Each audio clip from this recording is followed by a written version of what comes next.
So many agents get caught on the commission hamster wheel, right? Where it's like they make a bunch of money and they don't do any work, and then, yay, I'm rich. Oh no, I'm broke. Yeah. And it's the roller coaster up and down. And if you can just work consistently in the business and put forth the right effort and the right amount of effort compared to what the market is doing and your KPIs balance, well, now you have a steady stream of income. And then you can turn those commissions, instead of the end goal, into the fuel that really fires the rocket ship. From the podcast that gets you from where you are to where you want to be, escaping the drift, this is the Weekly Drop with John Gafford. No matter what platform you're watching or listening to us on, make sure you like, subscribe, and comment. And now, the drop. Welcome back to the program, everybody. This is the Weekly Drop. This is normally my little solo pod that I do on Thursdays. And this week, man, I'm doing it with somebody. I got a guest on the Weekly Drop. So I'm not doing a full escaping the drift. We're not going to go for 40 minutes. This is still going to be like 15 minutes. But there's something that I want to talk about, that this dude is kind of the walking, talking example of this. And I wanted to bring him in. And if you're somebody that finds yourself burning the candle at both ends, you've got all kinds of things that you do, all kinds of stuff. There's an exercise that I do once a year. And I just went through this. And I didn't really sleep last night. Not because I was still doing the exercise, just because when I get done doing this, it's such an introspect at your life. And it's such a way that you're forced to go deep on looking at the things that you choose to do and whether or not they continue to serve you in the best possible way. And sometimes that requires some very tough choices, and some choices that are still out there. For me, I ran numbers like crazy all day yesterday, looking at the expenses I have in things, looking at return on time, how much time I spend on things, and whether or not those things serve me or continue to serve me. And this goes from, angles in my business. It goes from overall businesses that we spun up, auxiliaries that we spun up around the company. It's this podcast. It's relationships with groups I go to. It's all types of different things. And if you are somebody that just kind of says yes to everything, which I like to say yes, I'm easily excitable. Man, that sounds a good idea. Let's do that. I definitely feel like I'm smarter than everybody else, unfortunately. So when I hear somebody being highly successful with something, I'm like, if that dude can do it, I know I can do it. I know I can.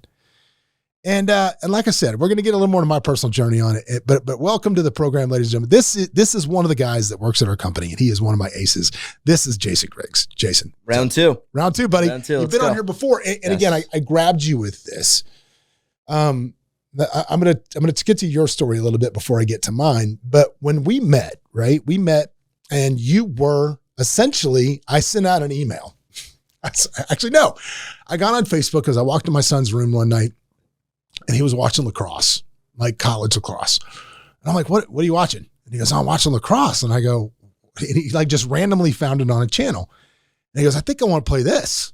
And I said, okay, cool. I never played lacrosse. I'm from Florida, dude. We just play football, baseball, and, basketball like America. We don't play these foreigner sport, whatever it is. So they do now, obviously. But back then I never played lacrosse. So I get on the interwebs and, hey, who do I know that can tell me anything about lacrosse?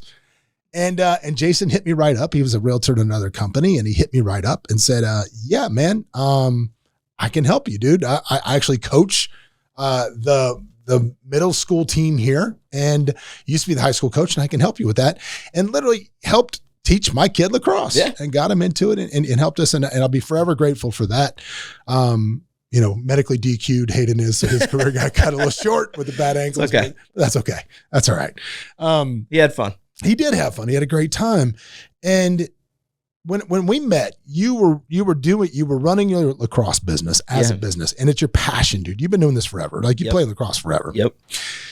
Live, eat, breathe, die lacrosse, and still do, because I see your sons who are like little still running around with lacrosse sticks, right? Yeah. Still. But you were doing this, chasing this passion, doing this thing you loved, and real estate was kind of something you did a little bit of. Yeah.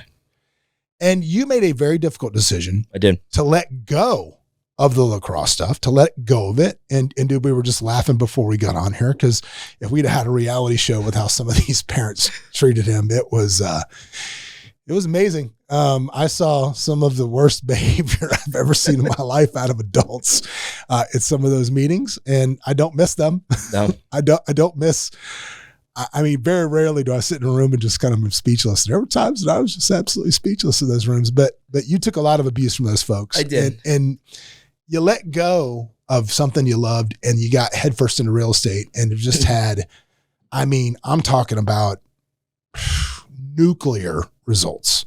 Yeah. So I want to talk about that. What was that like, giving up something you loved? Hard. It was very hard. I think you saw how you were there. You saw the emotion of it. But I had a conversation with some of the parents on the team who are mentors of mine, business owners, and they were like, you got to let this go. Mm-hmm. This is not going to get you to where you want to be at the top of your game of real estate. And when you coach sports, youth sports, it's like you don't do it for money. You do it for the passion of the game. And I love mentoring kids. That was the real reason why I did it. But when I met you and I saw you, I wanted to essentially be you. I wanted to be what you were doing. Oh, look at that. Because what you do here is what I do with the lacrosse team. Yeah, it is. You mentor 600, 700 agents a year, every single year. I don't have to deal with their parents. No, without the parents. Oh, that's the best part. Oh, thank God. So we had a conversation and you were like, you could do basically you will get the same fulfillment out of the coaching just with business. Yeah. And once you said that, I was like, you are so right. So let's talk. I want to talk about when you made that decision. I'm not going to talk about income because that's just annoying. Okay. Trust me, I see his checks. I see what he's doing, but I'll put it in framework of this. When you made that decision, how many rentals did you own at that moment? I think 12. How many do you own now? 39. 39. Buy my 39th next week. Closing your 39th next week. So in a very short amount of time, you did that. And you took that passion for coaching. And what I love about your team in particular, your group, and this is not an infomercial for Jason's group, it just shows how he took his passion to something that makes more money. When you took that passion for what you're doing and put it towards real estate, your agents on your team, like how to sell real estate, because you're basically using the same systems and process I use, which is great, but you're taking it for your people and putting your own spin on it, which is teaching them how to actually invest in real estate. Yeah. And that's the most important thing. Because we see so many agents, they could do this business for 50 years. And if they don't own assets, doesn't matter. It doesn't matter. That's the real win in the real estate business, by owning the homes. Mm-hmm. I learned that very quickly. Right away, I learned that. Well, so many agents get caught on the commission hamster wheel, right? Where it's like they make a bunch of money and they don't do any work, and then yay, I'm rich. Oh no, I'm broke. Yeah. And it's the roller coaster up and down. And if you can just work consistently in the business and put forth the right effort in the right amount of effort compared to what the market is doing in your KPIs balance, well, now you have a steady stream of income. And then you can turn those commissions instead of the end goal into the fuel that really fires the rocket ship. You nailed it. And you've taught me so much about just business, of organization, numbers, KPIs, so what I did, I went back and I looked at how much my real estate portfolio has made me each year since I started. Mm-hmm. The number's staggering. Yeah. It's like an extra $500,000 a year that you don't even think about, that you are just earning every single year as that real estate goes up. What I'm teaching my agents is, look, we're going to be the best serving real estate agents on the planet. Mm-hmm. And what we're going to do with that compensation, we're going to go buy real estate smartly.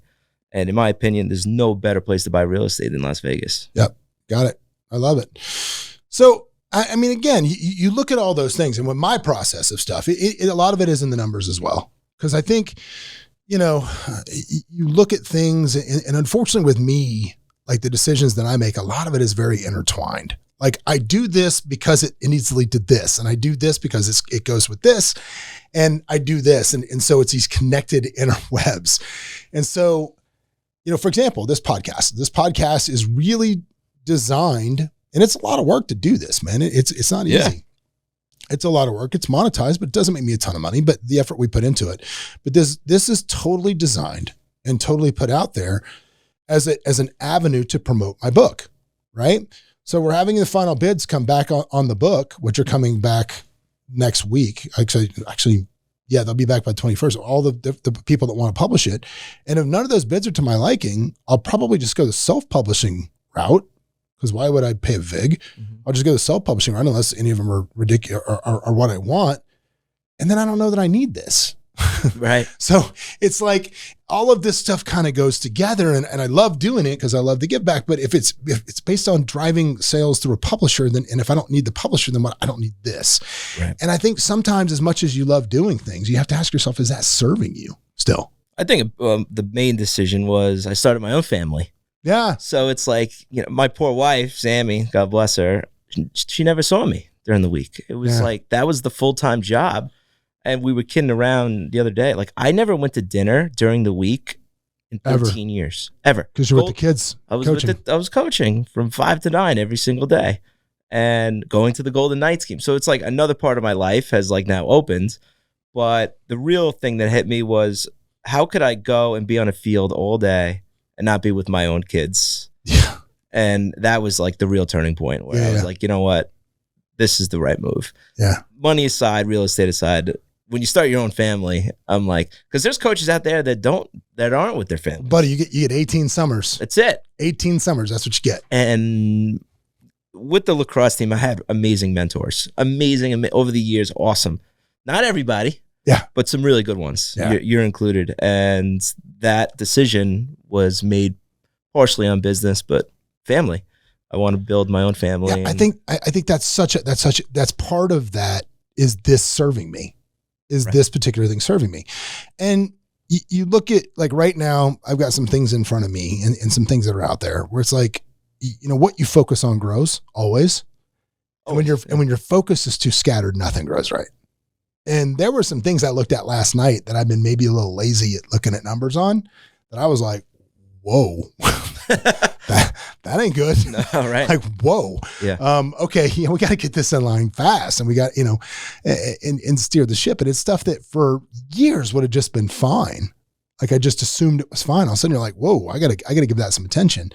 And, dialing back on the amount of things you're doing and going less wide and more deep sometimes. And this comes from, like, I'm the king of vertical integration. I get that, but really going deep on certain things you're doing, focusing on, and asking yourself, how does this serve me? Not just financially, but like you said, with your family. Yeah, it needs to be. How much, like, for example, all of the mastermind groups that I'm in takes me out of town 4 days at a click all the time, gone all the time. Like, am I getting a return? Like, I love all the guys there. I love everything happens there. I love the information I get, but am I really getting enough out of it to justify not just the financial investment, but the time away from my now ticking down to one more summer on Hayden and 2 more summers with Roma? Yeah. I think the scariest part for me was the lacrosse team was my network. That was my real estate network. I remember you saying that. I was like, I'm going to lose everybody. I didn't lose anybody. Not one person. I didn't. No, they still come to me. I'm still the real estate guy in Henderson that everybody trusts. Yeah, but here's the thing. But here's what people don't realize also. If you're scared to move out of one situation, because there's a lot of people in real estate too that work a job and they're like, well, that's where I get my contacts with my clients. That's my network. Well, dude, the only way it dies is if you let it die. Correct. Just because you're not there doesn't mean you can't keep in the loop with people. Doesn't mean you can't have a checklist to interact with them mathematically through social media, a checklist to call in, a checklist to send them a handwritten note, a checklist to remind them you still exist. So true. Checklist to drop in on people. That's on you.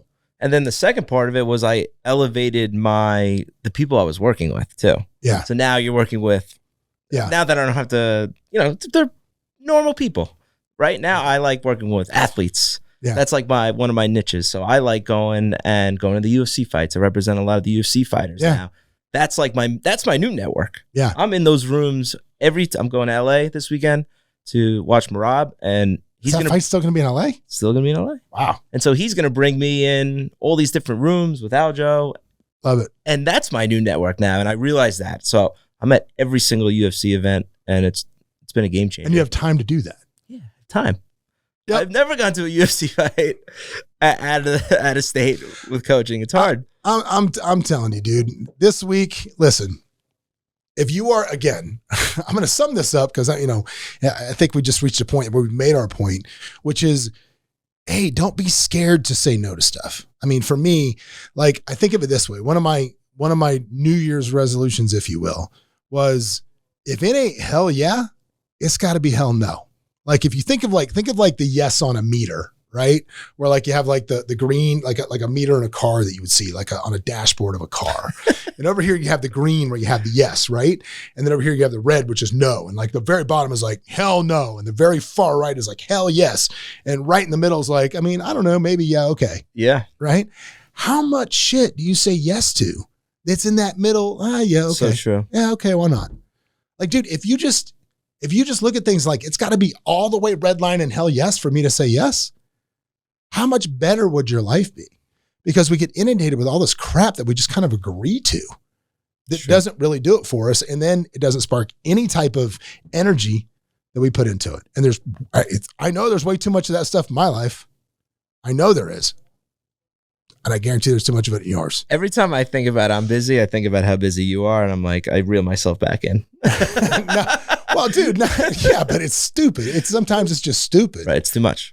When you look at some of the numbers from last night, you're like, you start asking, why? Why am I this busy? Right. On some of this stuff? Like I could just clip this off, and who cares, right? I mean, there's nobody listening to us anyway. If I stop doing the podcast tomorrow, nobody would care. No, I'm just kidding. You better care.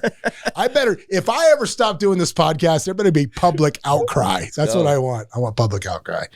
Well, anyway, dude, Jason, thanks for joining us. I think, of course, man. You're the walking epitome of that story. And I hope he inspired you to look at the things at your life and maybe cut out some stuff, to have the balls, if you will, the wherewithal to cut out some stuff that isn't serving you. See you next week.